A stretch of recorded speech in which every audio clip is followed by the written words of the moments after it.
What is up, guys? And in this video I'm going to be giving you a recap on the Samsung Unpacked event this 2015. So let's get started.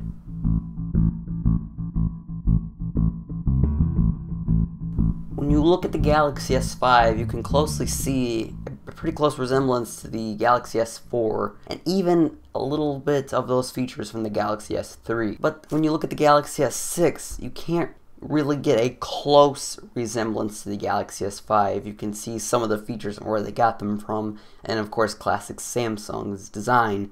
But you can't really have a close resemblance between the two phones. And speaking of classic Samsung, on the front of the phone, you will get the sensors for detecting brightness, the earpiece, and the front selfie camera. On the bottom is the multitasking button, I think that's what they call it. The home button, which looks a little different, it's a little bit shorter. Kind of reminds me of the older generations of the Galaxy line. And then on that home button is the fingerprint sensor, which thankfully you don't have to swipe, you just hold your finger. Yes, much like the iPhone 6 and 6 Plus. And then next to that you have the back button, which is the multitasking button, and the back button is, they're both capacitive buttons. And then on the front, of course, you get the screen. It's a 5.1-inch screen, Quad HD Super AMOLED. It's 4K, guys. It's gonna look great. And that is right, I said 4K, 2560 by 1440. And that is 577 pixels per inch. It just blows me away how that many pixels can get like in a 5.1-inch display. It's gonna look really good, and that offers 77% more pixels than the Galaxy S5. And while we talk about the display for a second, I want to mention Touchwiz.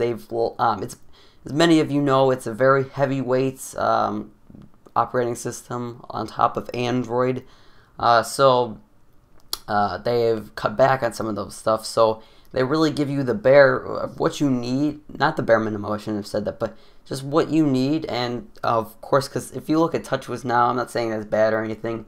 It's just, you know, there's a lot to it on top of Android, so they've cut back on all that stuff. Instead of making icons, you know, some of it's text, text with icons, just to let you know what it does before you actually click on it. In the Galaxy S6 Edge, you can assign colors to people and on your contacts.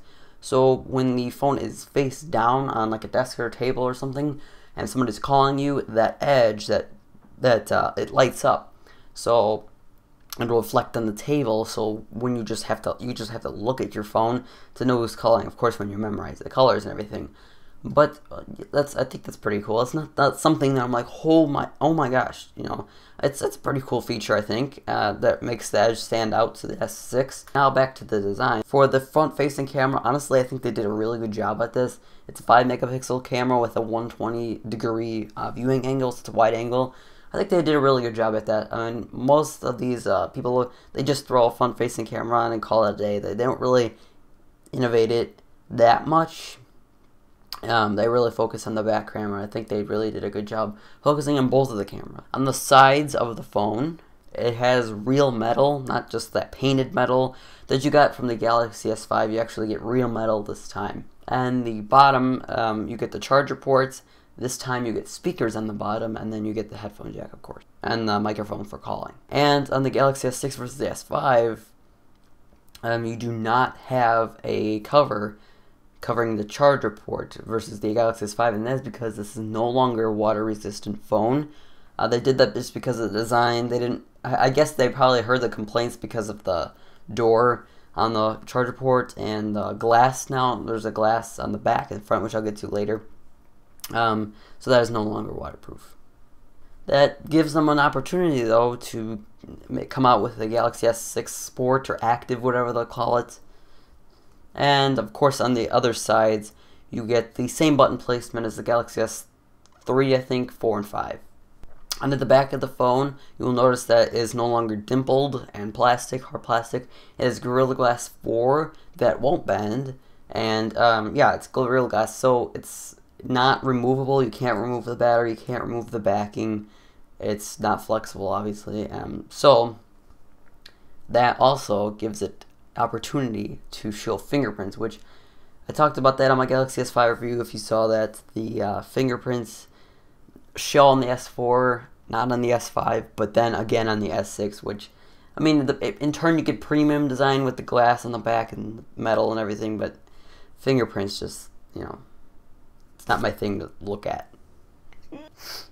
And next to the camera, you get the flash and the heart rate sensor. You get a 16 megapixel sensor and an improved aperture of f1.9. Of course, with optical image stabilization. They also had a demonstration of how the camera is much better than the iPhone 6's camera. And there's this new feature where the camera is always on standby. So wherever you are, just double click the home button and the camera it will pop up and be ready for you to take pictures within less than a second. And I could show you on my Galaxy S4 that without it being on standby, of course, because there's no option for that, that if you go ahead, I know it's out of focus a little bit, I don't want to focus. So if you go on camera, it takes less, you know, more than that to actually pop up and get ready to take pictures. Just thought that would be a pretty cool feature to double click the home button and then ready for you to take pictures within less than a second. Now, what are the specs behind this Galaxy S6 and 6 Edge? Behind them, they have greatly improved on this. It's a 64-bit processor. It's octa-core 14 it's an octa-core 14 nanometer, and it's more powerful, it's smaller and easier on battery. In comparison to the Note 4, it's 20% faster and 35% more efficient. And they've also used DDR4 RAM. And guys, DDR4, I have DDR3 in my computer, which I'm not saying that's bad. I'm sure that the RAM is better quality in my computer, but I'm just saying DDR4 is really good to be having on a phone and just innovating everything. And DDR4 offers 80% more efficiency than when they use DDR3. I think one of the downsides to this phone, and I mentioned that before, and it kind of disappointed me, is the you can't remove the backing on the back of the phone. You can't remove it anymore, and that used to be a feature. You could do that, I believe, on every other Galaxy, but except the Galaxy S6. And in turn, like I said, you get more premium design, but I also loved being able to remove the backing. If I ever want to get a battery swap, I could swap the battery. Anything not working on the back, I can remove storage. Anything I can do, and now I can't do that anymore. Which, yes, that means the battery is now built in, and you cannot add your own storage. But speaking of built in, you get built-in wireless charging. So all you have to do is buy a wireless charger. I don't think it'll come with the actual phone. I'll be very shocked if it did. But I think you will have to buy a plate to actually charge the phone on, and then all you have to do is buy that, and then stick your phone and just put it on the charging pad, and you wouldn't have to buy another cover like you would on another phone. Speaking of charging, they also have included fast charging. In 10 minutes, this thing will charge so that you will have battery for 4 hours. I thought that was really good because right now, if I'm like leaving the house at 20%, I would just try to charge it and only go 2% in like 5 minutes. So I think that's really good. And I know if you watch my Galaxy S5 review, it charged faster because of USB 3 than the S4. So I thought the Galaxy S5's charging capability in 10 minutes to go 4 hours is really good. And to go from 0 to 100%, again, they were playing at the iPhone. It'll charge half as fast as the iPhone 6. So I guess you could say it goes from 0 to 100 really quick. Now, all of this, the device is 6.8 millimeters thin, and that is incredibly thin. And you can utilize both devices with Samsung Pay, and that'll utilize NFC and MST, which MST is magnetic secure transmission, which transmits the same information that's on your card, credit or debit card, from that strip, and that it goes on the phone, and then you just hold up your phone next to the payment terminal where you could swipe your card, and all that's transmitted. It no longer, they said on the video that it's 10% of merchants include NFC, and that's 90% of merchants where you cannot use Google Wallet, Apple Pay, and other NFC-based payments. Now with Samsung Pay, and if you only use it with the Galaxy S6 and 6 Edge, and of course future generations if they include it, you can use NFC and MST, which is that same information that's transmitted on your cards when you swipe it. And the phone actually doesn't have your credit card information on hand, it's just that what's carried on the swiping. Also, they briefly talked about the Gear VR virtual reality, and you can use the S6 and 6 Edge on it. Alright, that's the whole thing that they talked about on the event.